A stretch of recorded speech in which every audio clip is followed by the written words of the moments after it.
विद्यार्थियों, कैसे आप सब। उम्मीद करते हैं आप सभी स्वस्थ होंगे, मस्त होंगे।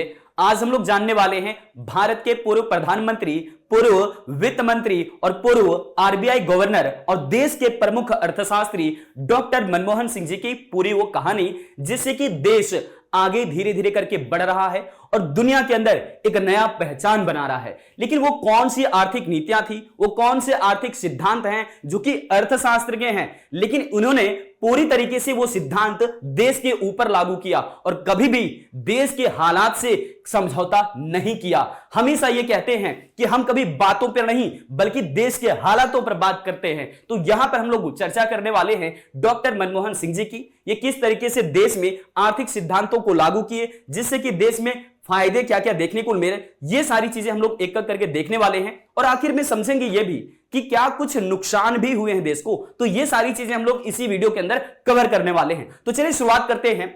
डॉक्टर मनमोहन सिंह जी देश के प्रमुख अर्थशास्त्री, प्रमुख राजनेता और देश के पूर्व वित्त मंत्री और पूर्व प्रधानमंत्री डॉक्टर मनमोहन सिंह जी अर्थशास्त्री तो हैं ही, लेकिन देश के लिए एक ऐसी पहचान बना गए पूरी दुनिया के अंदर, जब ये कहते हैं कि हम कभी बातों से नहीं देश के हालातों से लड़ने की कोशिश करते हैं। तो यहां पर देखिएगा, सबसे पहले जब हम लोग बात करते हैं वित्त मंत्री के रूप में इनके क्या कार्यकाल रहे, कैसे ये इनकी योगदान रहा पूरी अर्थव्यवस्था के लिए, तो सबसे यह मुद्दा होता है कि 1990 के आसपास देश क्राइसिस से गुजर रहा था। वित्तीय संपत्तियां हमारे पास उतनी नहीं थी, कह सकते हैं कि यानी कि विदेशी लेनदेन या फिर कह लीजिए अंतरराष्ट्रीय लेनदेन के लिए हमारे पास फॉरेन रिजर्व कम पड़ रहे थे। मात्र 15 दिनों के लिए हमारे पास ऐसा केवल रिजर्व बचा हुआ था जिससे कि हम लेनदेन कर सकते हैं। लेकिन उसके बाद की नीति क्या है, यहां पर हम लोग समझने वाले हैं LPG, लिबरलाइजेशन, प्राइवेटाइजेशन, ग्लोबलाइजेशन। तो ये देखिएगा, सबसे पहले डॉक्टर मनमोहन सिंह ने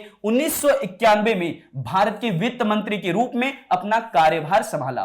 भारत गंभीर आर्थिक संकट से सामना कर रहा था और उसी समय देश के अंदर में आपको मालूम है कि उस वक्त देश के प्रधानमंत्री PV नरसिम्हा राव थे। उन्होंने कहा कि आप हमारे मंत्रिमंडल के अंदर शामिल होंगे, आपको वित्त मंत्री बनाया जा रहा है और आपको देश के लिए अब एक ऐसी नीति तैयार करना है जब देश इस क्राइसिस से गुजर रहा है और हमें अब धीरे धीरे करके आगे निकलना होगा। उन्होंने यह भी कहा कि अगर यह हमारी नीति सफल हो जाती है तो इससे आपका भी नाम होगा और हमारा भी नाम होगा। यानी कि अब अगर लेकिन किसी भी प्रकार से नीति सही तरीके से लागू नहीं हो पाया, इसका फायदा देश को नहीं मिला, तो यह भी बात ध्यान रखिएगा कि सारी जिम्मेवारी आपके ऊपर जाएगी, यानी कि मनमोहन सिंह जी के ऊपर। इन्होंने सहजता से स्वीकार कर लिया। का स्वीकार है, इन्हें अपने आर्थिक सिद्धांतों पर पूरा भरोसा था और इसीलिए इन्होंने जो है वो पूरी नीति जो इन्होंने अर्थशास्त्र में पढ़ा था, क्योंकि ये प्रमुख अर्थशास्त्री, बड़े अर्थशास्त्री हैं देश के। और यहां पर हम लोग बात करते हैं कि लंदन स्कूल ऑफ इकोनॉमिक्स या फिर ऑक्सफोर्ड यूनिवर्सिटी जैसे जगहों पर ये जो है पढ़ा भी चुके हैं। सो यहां पर पूरी चर्चा होगी। अब देखिए, हम कह रहे हैं कि देश जो है वो आर्थिक समस्या से गुजर रहा था। उस वक्त देश के पास विदेशी आयात के लिए मात्र यहां पर इतनी पैसा हमारे पास बचा था कि हम जो है मात्र 15 दिनों का आसानी से लेन देन कर सकता है। यानी कि लगभग कह लीजिए विदेशी मुद्रा का भंडार हमारे पास खाली हो चुका था। भारत पहले ही ऋण ज्यादा ले चुका था, अत्यधिक ऋण का दबाव भी भारत के ऊपर था। लेकिन वो कौन सी नीति है जिसके जरिए भारत धीरे धीरे करके आगे निकला, पूरी दुनिया में अपना अब पहचान बना रहा है। आइए चर्चा करते हैं आगे। यहां पर देखिएगा, LPG के अंदर हम लोग 3 नीतियों की बात करेंगे। सबसे पहले L का मतलब लिबरलाइजेशन, यानी कि ऐसी नीति जब सरकार कह रही है कि जितने भी तरह के निजी व्यक्तियों पर या फिर निजी कंपनियों पर प्रतिबंध लगाए गए हैं, अब उस प्रतिबंध को हम खत्म करेंगे, समाप्त करेंगे। यानी कि लाइसेंस व्यवस्था को समाप्त कर दिया, जिससे कि अब नए उद्योग स्थापित करने के लिए लाइसेंस की अनिवार्यता नहीं रहेगी। दूसरा जो नीति है वो है प्राइवेटाइजेशन का। सरकार देख रही थी कि कुछ सरकारी परिसंपत्तियां, सरकारी उद्योग धंधे सही ढंग से संचालन नहीं हो पा रहे हैं, सरकार उसमें अच्छा प्रदर्शन नहीं कर पा रही है, तो सरकार का मानना है कि क्यों ना हम उसे निजी हाथों में सौंप दें। ये 3 अलग अलग तरीके से होता है। या तो सरकार पूरी तरीके से निजी क्षेत्र को बेच देती है अपनी परिसंपत्ति, ये भी निजीकरण का तरीका है। दूसरा, कुछ हिस्सा या फिर कुछ शेयर्स निजी क्षेत्रों में बेच सकती है और कुछ हिस्सा अपने पास रख सकती है। तीसरा एक होता है कि यहां पर जो है ना कुछ हिस्सा जो है बेच तो दी, लेकिन उनमें से 50% का भी मामला रह सकता है। तो ये अलग अलग तरीके से प्राइवेटाइजेशन की पॉलिसी जो है देश के अंदर में लागू की जाती है। अब ध्यान दीजिएगा, निजीकरण करने से क्या फायदे हैं, क्या नुकसान है, ये सब सारी चीजें हम लोग अभी आगे चर्चा करने वाले हैं। लेकिन उससे पहले जान लीजिए, जी का मतलब है ग्लोबलाइजेशन, यानी कि हम इतने ज्यादा डरे हुए थे ब्रिटिश गवर्नमेंट के, लगभग कह लीजिए कि 2 वर्षों के शासन के बाद हम लोग पूरी तरीके से ये मन में बैठा चुके थे कि फिर से कहीं वही हालात ना हो जाए अगर हम अपनी इकोनॉमी को खोल दें। ये सबको डर था, हम सभी भारतीयों को ये डर था, और इसी डर का सामना करते हुए हम लोग चूंकि आगे निकले हुए हैं। भारत आजाद हुआ है 15 अगस्त 1947 को, और उसके जस्ट बाद हम जो है ऐसी नीतियां कुछ ही वर्षों में लेकर के आ रहे हैं जहां 40-50 वर्ष के लगभग जो है वो हो चुकी है बातें, देश के आजाद हुए, लेकिन अब ग्लोबलाइजेशन की हमें दोबारा से आवश्यकता पड़ रही है। यहां पर ध्यान रखिएगा कि ग्लोबलाइजेशन कहने का मतलब है एक ऐसी प्रक्रिया समाज के अंदर या फिर देश के अंदर अपनाया जाता है सरकार के द्वारा, जब सरकार कहती है कि हम वैश्विक स्तर पर अब लेन देन करने के लिए या फिर आयात निर्यात करने के लिए पूरी तरीके से तैयार हैं। इसमें फायदा क्या होता है, हम विदेशी निवेश को अपने देश में अट्रैक्ट कर सकते हैं, आकर्षित कर सकते हैं। बात समझ गए होंगे। हमारे यहां पर ग्लोबलाइजेशन की जब प्रक्रिया अपनाई गई तो साथ साथ में ध्यान रखिएगा कि अपनी मुद्रा का अवमूल्यन भी किया गया 1991 में, ठीक है ना। उससे पहले 1962 में भी हो चुका था, जब देश जो है वो चीन के साथ झड़प कर रहा था, मतलब कि अचानक से चीन ने हमला किया था, और उसमें जो है वो भारत को कहीं ना कहीं कह सकते हैं हार का सामना करना पड़ा था। तो वो बातें भी हमें याद है 1962 की। और उसके बाद जो है वो हालात, जब यहां पर ग्लोबलाइजेशन करने की बातें आ रही है, तो उस वक्त जो है वो कुछ भी ऐसा सोचा समझा नहीं गया। डायरेक्ट जो है वो हमारे वित्त मंत्री, पूर्व वित्त मंत्री रह चुके डॉक्टर मनमोहन सिंह ने यह फैसला कर दिया पूरी तरीके से कि अब भारत जो है लिबरलाइजेशन, प्राइवेटाइजेशन और ग्लोबलाइजेशन की पॉलिसी लागू करने के लिए सही तरीके से तैयार है, ठीक है ना। तो ये 3 आर्थिक सिद्धांत हैं जिससे कि देश को एक नया गति मिला। आइए समझते हैं एक एक करके और भी बारीकी के साथ। यहां पर देखते हैं उदारीकरण आखिर होता क्या है। अंग्रेजी में कहते हैं लिबरलाइजेशन। लिबरलाइजेशन मतलब क्या हुआ, मान लीजिए कि हम आपसे अगर खड़ूसपन बात करें, व्यवहार ठीक रहेगा, दोस्ती अच्छी होगी नहीं होगी। सरकार कहती है क्या कि हम लिबरल हो गए भाई साहब। अगर हमारे देश के अंदर में प्राइवेट सेक्टर है तो प्राइवेट सेक्टर से गवर्नमेंट कह रही है कि अब तुम डरो मत, अब तुम्हें जो हमने प्रतिबंध लगाया था वो सारा खत्म कर दिया है, लाइसेंसिंग व्यवस्था अब अनिवार्य नहीं रहेगा, लाइसेंस राज समाप्त हो गया देश के अंदर से। अब पूरी तरीके से निजी क्षेत्र खुल करके जो है देश के अंदर निवेश कर सकती है, इससे देश में उत्पादन भी बढ़ेगा, रोजगार भी बढ़ेगा। यह थी दरअसल उदारीकरण की नीति। समझिएगा, कह रहे हैं कि उदारीकरण का मतलब निजी क्षेत्र पर प्रवेश और विकास पर लगाए गए प्रतिबंधों से है और नियंत्रणों को हटाने से है। मतलब सरकार जितने भी तरह के रिस्ट्रिक्शंस लगाई थी उन सभी प्रतिबंधों को सरकार कह रही कि अब इसी मैंने समाप्त कर दिया है, यानी कि पूरी तरीके से बोझ कम कर दिया है। अब यहां पर उन उद्योगों का स्थापना किया जा सकता है जिस पर सरकार पहले जो है रोक टोक लगा रही थी। बात समझ गए, इससे देश को गति मिला, पहली चीज यहां पर। दूसरा बात देखिएगा, दूसरी बात उदारीकरण के फायदे क्या हुए। सबसे पहला फायदा, विदेशी निवेश को हम लोगों ने अट्रैक्ट किया, अपनी ओर आकर्षित किया, ठीक है, कि हां अब भारत के अंदर भी हम निवेश कर सकते हैं। यह विदेशी कंपनियों को समझ आ गया इस नीति के जरिए। दूसरा देखिएगा, निजीकरण से उत्पादन क्षमता और तकनीकी नवाचार में सुधार हुआ, नए नए खोज, नए नए आविष्कार देश के अंदर में हुए और इसका फायदा भारत को मिला। आगे क्या है, कह रहे कि बाजार में प्रतिस्पर्धा बढ़ी, कंपटीशन बढ़ा, जहां सरकार पूरी तरीके से अपने क्षेत्र का निगरानी या फिर उसका संचालन सही तरीके से नहीं कर पा रही थी, फायदे में नहीं हो रहा था, वहां पर ऐसी नीति लागू करना यह देश के लिए अनिवार्यता थी और देश में लागू भी हुआ। अब देखिएगा, जिससे कह रहे हैं उपभोक्ताओं को बेहतर उत्पाद और सेवाएं मिली। देखो, आपस में अगर कंपटीशन होता है प्राइवेट सेक्टर का प्राइवेट सेक्टर से या फिर पब्लिक सेक्टर से, तो ऐसे में फायदा होता है कंज्यूमर को, क्योंकि हर एक कंपनियां अपना प्रॉफिट बढ़ाने के लिए अच्छे उत्पाद लेकर के आती है, अच्छी सेवाएं लेकर के आती है। ध्यान रखिएगा इस बात को, ठीक है ना। माफी चाहेंगे। देखो यहां पर कह रहे कि विदेशी जो उद्योग हैं जो दूसरे देशों में लग सकता था, अब चूंकि सरकार ने इतना लिबरलिटी दिखा दिया अपना कि विदेशी निवेश भारत के अंदर में बढ़ा। बात समझ पाए, क्योंकि देखो निजी क्षेत्र को भी कुछ पैसे चाहिए होता है अपने उद्योग धंधे लगाने के लिए, और वो पैसा कहां से आएगा, विदेशों से लाया जा सकता है, जिसे हम एक्सटर्नल डेब्ट कहते हैं, बाह्य ऋण कहते हैं। बात समझ आ गई। अब यहां पर देखोगे, नए उद्योगों की विकास और विस्तार से रोजगार जो है देश के अंदर में बढ़ा, ठीक है। नुकसान क्या क्या हो सकते हैं उदारीकरण के, ये देखिएगा। कह रहे कि उदारीकरण के कारण सामाजिक असमानताएं बढ़ती है। क्यों, क्योंकि अगर सरकार लिबरल हो गई है, सरकार ने प्रतिबंधों को कम कर दिया है, तो इसका साफ साफ मतलब है कि जिनके पास अच्छी खासी पूंजी होगी, जिसके पास उस वक्त अच्छा दिमाग होगा कि हां विदेशों से भी निवेश प्राप्त किए जा सकते हैं, ऐसी कंपनियां देश के अंदर में स्थापित होना तय है। अब सोचो, जिसके पास पूंजी है वही फिर से अपनी पूंजी बढ़ा पाने में समर्थ होगा इस पॉलिसी के जरिए, तो इससे यह होगा कि जिनके पास पूंजी नहीं है तो वो कैसे क्या करेगा, या फिर जिसके पास ज्यादा ये दिमाग इस्तेमाल नहीं कर सकता, या फिर फाइनेंशियल मैटर में ज्यादा कुछ पढ़ा लिखा नहीं है, ऐसे व्यक्ति पीछे रह जाते हैं देश में। तो ये असमानता देश के अंदर में बढ़ जाती है। बात समझ आ गई होगी। आगे देखेंगे, कह रहे कि गरीब वर्ग जो है वो उस पर नकारात्मक प्रभाव पड़ा।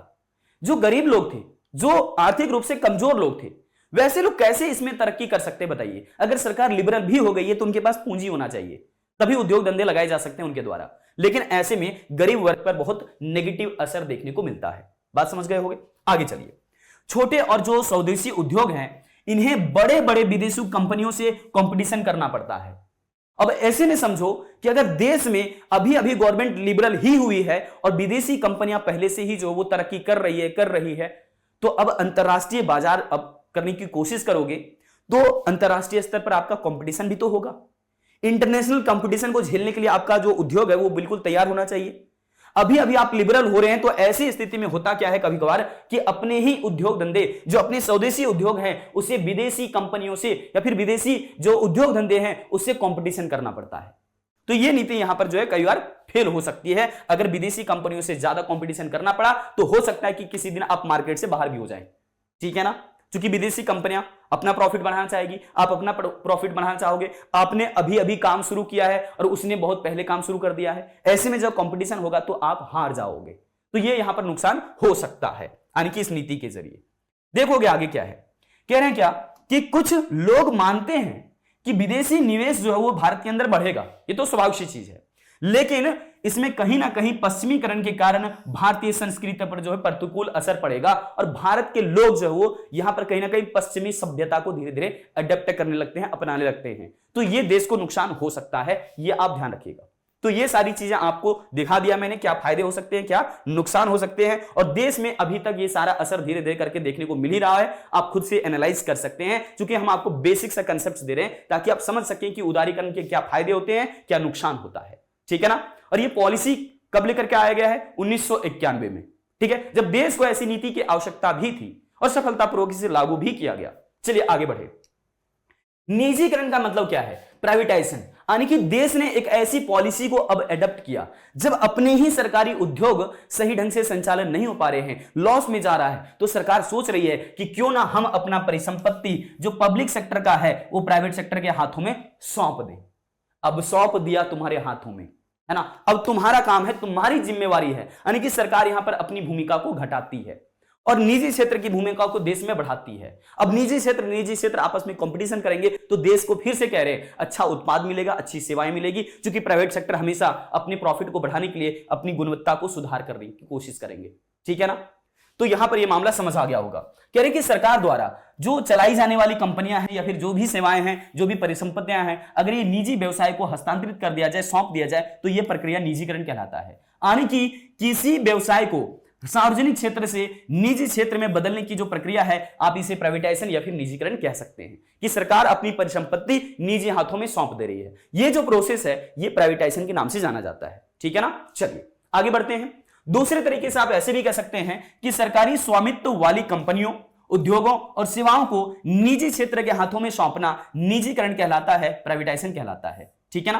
कह रहे कि इसका उद्देश्य सार्वजनिक क्षेत्र की कंपनियों को अधिक प्रतिस्पर्धी बनाना, ताकि जो है वो कुशलतापूर्वक देश के अंदर भी काम हो सके अब, और सरकारी खर्चों को कम करना, ताकि सरकार अब जो है अपना इन्वेस्टमेंट एक सही तरीके से सही जगहों पर निवेश कर सके, क्योंकि उसमें तो देख लिया कि सरकार को फायदे नहीं हो रहे हैं। तो जहां पर सरकार को फायदे नहीं हो रहे हैं, नुकसान में जा रही है, तो देश का भी नुकसान है। ऐसी में जरूरत है कि अपना ही संसाधन जो है, अपनी ही संपत्ति अपने ही देश की निजी कंपनियों को सौंप दिया जाए, ठीक है ना। इससे क्या होता है, संसाधन इफिशिएंटली, कुशलतापूर्वक इस्तेमाल होने लगता है। बात समझ पा रहे हो। हालांकि इसमें संसाधनों का बहुत ज्यादा दोहन अगर हो जाए तो फिर पर्यावरण पर नकारात्मक असर भी देखने को मिलता है, ठीक है। चलो आगे देखें। कह रहे हैं कि निजीकरण में सरकार अपनी स्वामित्व हिस्सेदारी को निजी कंपनियों या फिर निवेशकों या फिर जनता को बेच देती है। तो यह पूरा का पूरा प्रोसेस प्राइवेटाइजेशन के नाम से जाना जाता है। आइए आगे बढ़ते हैं। अब यहां पर क्या फायदे हो सकते हैं निजीकरण के, क्या नुकसान हो सकते हैं, इसको देखेंगे। सबसे पहला फायदा, प्रभावशीलता बढ़ेगी, देश के अंदर में उत्पादकता बढ़ेगा, आपस में ही प्राइवेट सेक्टर से कंपटीशन करेगा। ऐसे में सेवाओं या फिर वस्तुओं की गुणवत्ता में सुधार होगा, देश के अंदर में वस्तुएं सस्ती हो सकती है ऐसे मामले में, ठीक है, गुणवत्ता में भी सुधार होगा। एक यहां पर जबरदस्त बात है कि आर्थिक विकास में ज्यादा योगदान दे पाएंगे, प्राइवेट सेक्टर एक दूसरे से आगे निकलने की होड़ में देश का प्रोडक्शन बढ़ाएंगे, और यही तो भारत को उस समय चाहिए था। समझ गए होंगे। चलो फिर कह रहे हैं कि सरकारी खर्चों में कमी, ताकि सरकार अब सही जगहों पर अपना पैसा निवेश कर सके, ठीक है ना। क्योंकि विनिवेश करके या फिर डिसइन्वेस्टमेंट करके, प्राइवेटाइजेशन करके सरकार ने परिसंपत्ति के बदले में पैसे प्राप्त कर लिए हैं, तो वो पैसा अब सही जगहों पर इस्तेमाल करने की गवर्नमेंट सोचती है। क्लियर हो गया। चलिए आगे बढ़ते हैं। अब यहां पर देखोगे कह रहे कि नौकरियों की कमी, और दूसरी बात, जब नौकरियों की कमी की बात करें तो एक बात ध्यान देना कि निजी कंपनियां हैं, इसको हमेशा चाहिए क्या कि कम से कम लोग लगे और अच्छे से काम होकर के प्रोडक्ट निकले या सेवाएं निकले। तो ये ज्यादा रोजगार का सृजन नहीं कर सकते, एक इनकी लिमिटेशन है, ठीक है। आगे देखो, सामाजिक असमानता बढ़ जाती है, जैसे कि आपने समझा कि जिनके पास पूंजी रहेगा वही तो सरकार की परिसंपत्ति को फिर ले सकती है। तो ऐसे में समाज के अंदर असमानता बढ़ना, इनइक्वालिटी बढ़ना स्वाभाविक है, जिसको हम आर्थिक असमानता भी कह सकते हैं।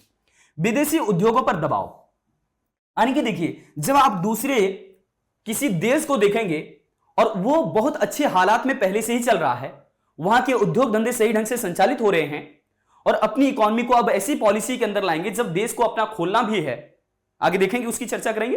तो यहां पर आपको कहीं ना कहीं अपने स्वदेशी उद्योग जो हैं उसको अंतरराष्ट्रीय उद्योगों से कंपटीशन करना पड़ेगा। ऐसे में एक बड़ा झटका यह हो सकता है कि अपनी जो उद्योग हैं वो अगर कंपटीशन फेस नहीं कर पाए तो रोजगार में भी कमी आएगा, क्योंकि फैक्ट्रियां बंद हो सकती है, उद्योग बंद हो सकते हैं और उत्पादन स्तर भी घटेगा। इसमें देश का सबसे बड़ा नुकसान हो सकता है, ध्यान रखिएगा। चलिए आगे बढ़ें। अब यहां पर आते हैं, आगे क्या कहानी है।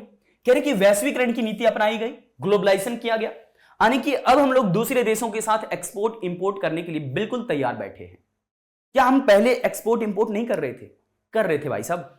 हमारी सरकार जब 1991 में ग्लोबलाइजेशन की ये पॉलिसी लेकर के आती है तो सरकार का यह मानना है कि हम अगर लेन देन करने की बात कर रहे हैं तो अब हम ना सिर्फ रॉ मटेरियल को एक्सपोर्ट करेंगे, ना सिर्फ हम जो है वो यहां पर कच्चे माल को एक्सपोर्ट करेंगे, बल्कि अब हम बने बनाए सामान को एक्सपोर्ट करेंगे, यानी कि अंतिम वस्तु का निर्यात करेंगे, कच्चे माल का नहीं।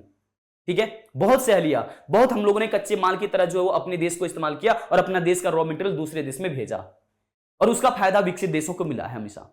ठीक है, तो ये बातें ध्यान रखनी है कि वैश्वीकरण जब किया जा रहा है तो देश को गति देने के लिए किया जा रहा है, इस बात को ध्यान रखेंगे। तो इसमें फायदा क्या होगा?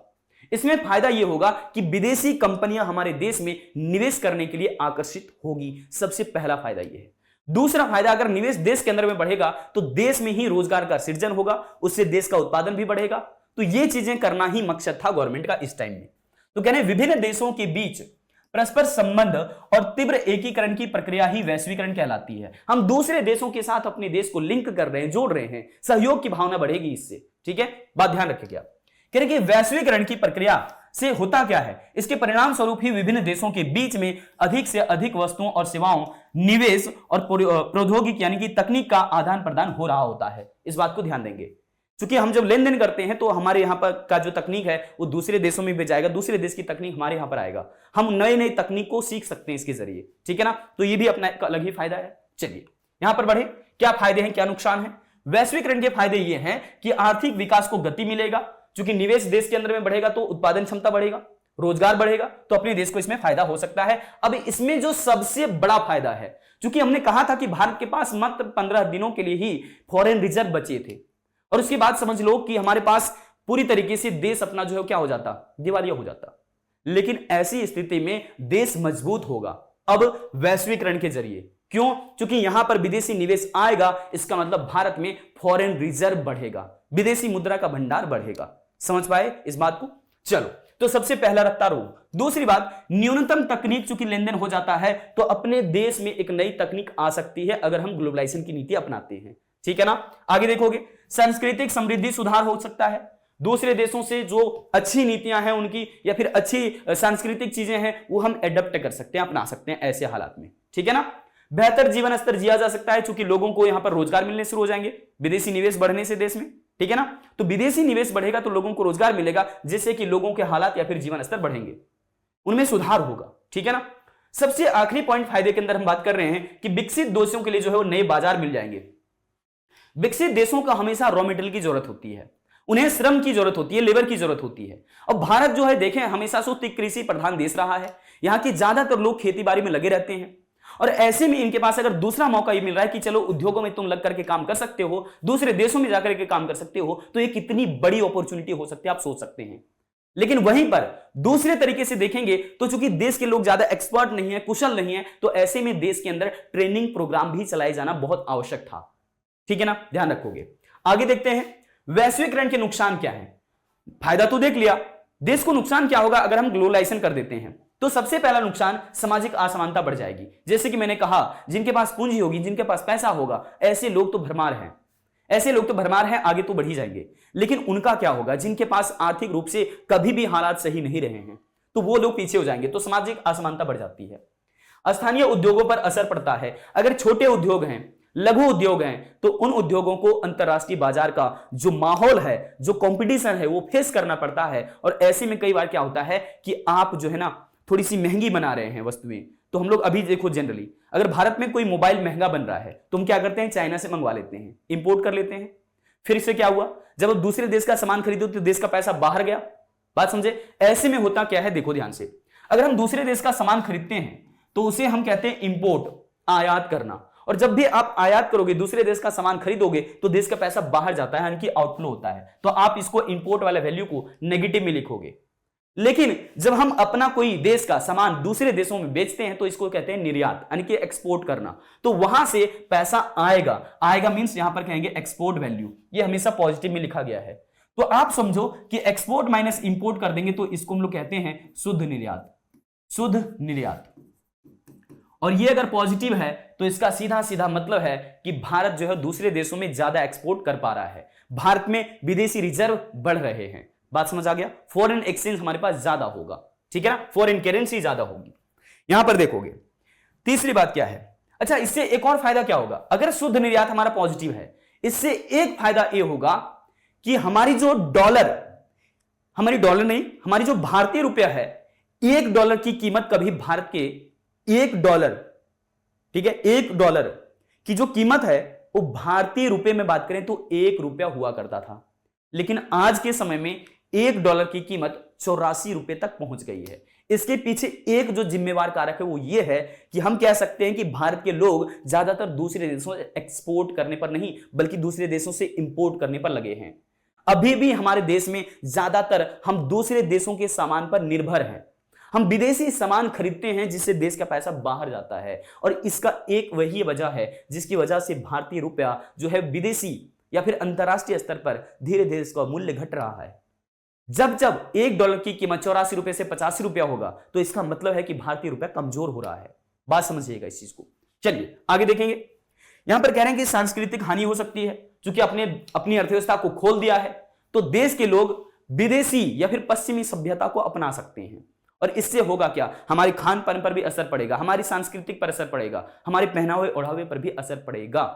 ये बातें आपने समझ लिया है। उम्मीद है कि आप जो है वो एलपीजी की नीति समझ पाए होंगे, देश में क्या फायदा होता है, क्या नुकसान होता है इसकी वजह से, ये पूरी कहानी आपने समझा है। बस इसी तरह के अपडेट हम जो है अब आपको दिया करेंगे, जिससे कि आप फाइनेंशियल मामले में भी जागरूक हो सकें, जान सके दोनों पक्षों को कि क्या फायदे हो सकते हैं, क्या नुकसान हो सकते हैं। चूंकि हर पहलू का दो सिक्का होता है, तो ये दोनों पहलुओं पर चर्चा करना बहुत जरूरी है ताकि देश के अंदर में फाइनेंशियल लिटरेसी रेट अब बढ़ सके। ठीक है ना। बहुत सारी शुभकामनाएं। मिलते हैं फिर से हम अगली वीडियो अपडेट के साथ। आज रखते इतना ही। जय हिंद।